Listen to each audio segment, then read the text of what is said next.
चिदानंद सद्गुरु साईनाथ महाराज की जय।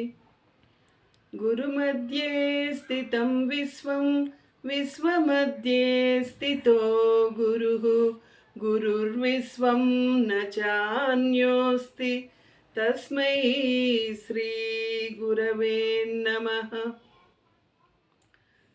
ఈ ప్రపంచంలోకి మనందరం కూడా ఆయన ఆజ్ఞ చేతనే సృజించబడ్డాం. ఆయన ఆజ్ఞలోనే బ్రతుకుతున్నాం.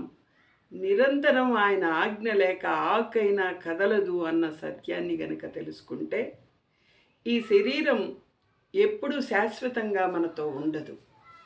ఎప్పుడో ఒకరోజు ఫోటోగా గోడపైన నిలిచిపోతుంది.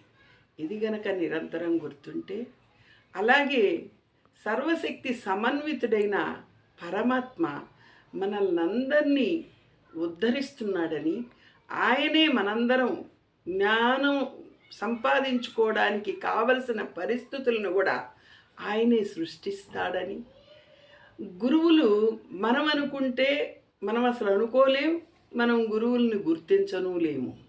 ఆ గురువులే మనల్ని గుర్తించి ఉద్ధరించడానికి ప్రారంభిస్తారు.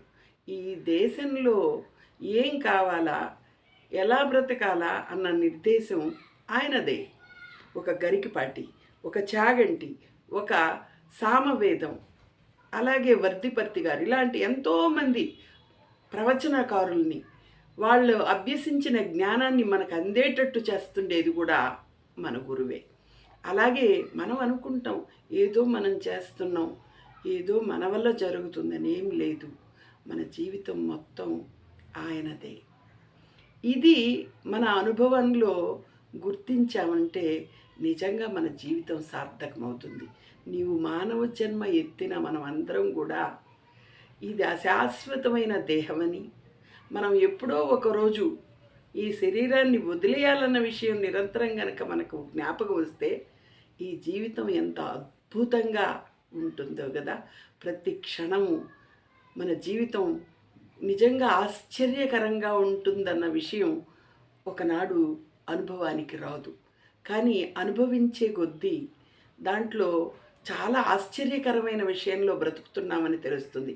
మాస్టర్ గారు ఏది నిజం అన్న పుస్తకంలో ఒక మాట అంటారు, ఏదైతే మనం నిజంగా చూస్తున్నామో అది యథార్థంగా సైంటిఫిక్ విజ్ఞాన శాస్త్రపరంగా కూడా చూసినా ఈ కనిపించే జగత్తుకు వ్యతిరేకమైన అర్థంలో ఉందంట జగత్తు. సచ్చిదానంద సద్గురు సాయినాథ్ మహారాజ్ కీ జై.